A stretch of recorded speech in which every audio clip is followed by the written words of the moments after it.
The year is 1654. After 2 years of brutal naval conflict, peace has finally returned to the seas between England and the Dutch Republic. The cannons are silent, the smoke has cleared. In the ports of London and Amsterdam, scarred ships are repaired, and the slow, steady rhythm of commerce resumes.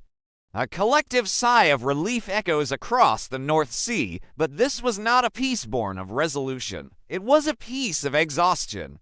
The treaty signed at Westminster solved none of the fundamental issues that had ignited the war in the first place. It was merely a pause, an intermission in a much larger drama. The cannons were silent, but nothing was resolved. The world held its breath, believing it had escaped disaster. History knew better. The First Anglo-Dutch War was a brutal, shocking affair. For the first time, two Protestant, capitalist naval powers had turned their guns on each other, fighting not for God or a king's honor, but for the raw, economic power of maritime trade.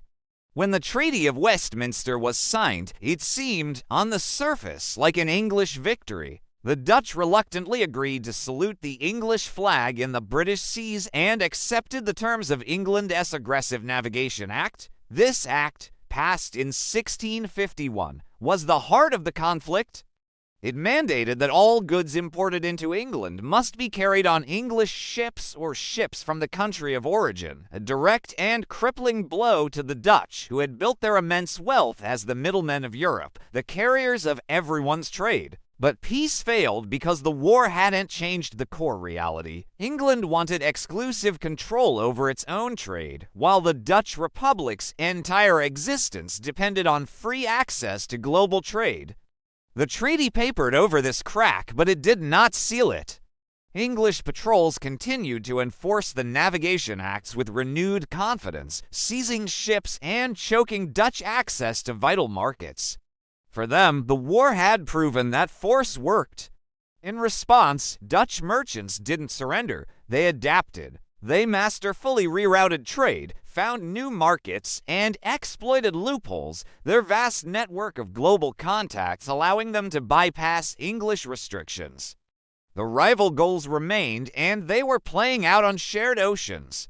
On the trade routes of the Baltic, the Mediterranean, and the distant East Indies, English and Dutch fleets watched each other with suspicion.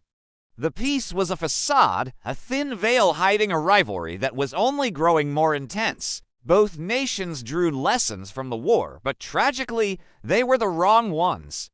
Neither side learned the value of compromise or restraint.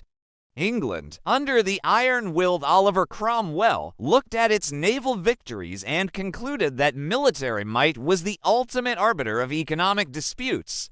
The lesson they took was that force could impose rules and bend a rival to its will. The English Commonwealth began an ambitious program of naval expansion, believing that a larger, more powerful fleet could permanently secure its commercial dominance. They saw the peace not as a chance for diplomacy, but as a window to rearm for an even more decisive confrontation. The Dutch Republic, on the other hand, learned a different lesson. They had been badly battered, losing hundreds of merchant ships and suffering a humiliating blockade, but they had survived. Their economy, though wounded, had not collapsed. Their global trading empire, though challenged, remained intact. The lesson the Dutch learned was one of resilience. They concluded that while they might not be able to defeat England in a head-to-head naval slugfest, they could endure, adapt, and outlast any attempt to strangle them. So, their shipyards hummed with a different kind of activity. They focused on efficiency, building specialized warships faster and more cheaply. They refined their financial systems to fund their navy without bankrupting the state. England learned that force could impose rules. The Dutch learned that survival was enough. Neither learned that without a balance of power and a genuine resolution, this cycle of conflict would only escalate. The First War had been a regional squabble, largely confined to the waters around Europe. But its aftermath transformed the rivalry into a truly global phenomenon. Both England and the Dutch Republic possessed sprawling overseas interests, from the Spice Islands of Indonesia to the sugar colonies of the Americas and the slave trading posts of West Africa. Before the war, these were primarily commercial outposts. After the war, they became strategic assets, pawns in a global chess game. A trading post in West Africa was no longer just a source of gold or ivory. It was a potential naval base from which to attack an enemy's trade routes. A colony in the Caribbean wasn't just a producer of sugar. It was a foothold in a region of immense strategic and economic value. The First War had revealed a dangerous truth. Future conflicts would not be fought for honor or territory in Europe, but for global dominance. The map of the world was being redrawn. Trade routes became battlefields.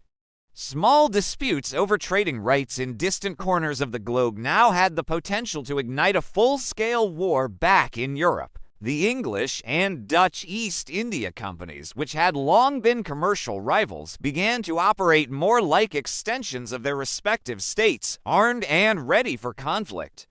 The tension was no longer just in the North Sea. It was now stretched across the entire surface of the planet. Instead of a period of recovery and reconciliation, the decade after 1654 was one of relentless escalation. The fragile peace was systematically undermined by a naval arms race. The English, driven by their belief in maritime supremacy, invested heavily in building larger, more heavily armed ships of the line. These were floating fortresses, designed not just to protect trade, but to seek out and destroy an enemy fleet in a decisive battle. They tested new naval tactics, formalized their signaling systems, and professionalized their officer corps. Their entire naval doctrine shifted from commerce protection to outright aggression. The Dutch, observing this, had no choice but to respond in kind. Led by the brilliant Grand Pensionary Johan de Witt and Admiral Mitchell de Ruyter, they embarked on their own massive naval construction program. They built ships that were a match for the new English vessels and drilled their fleets in coordinated tactics. Political speeches on both sides hardened.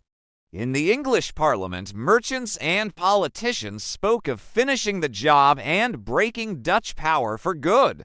In the States General of the Netherlands, there was a grim determination not to be bullied again. Both sides were preparing not for a lasting peace, but for the next, inevitable confrontation.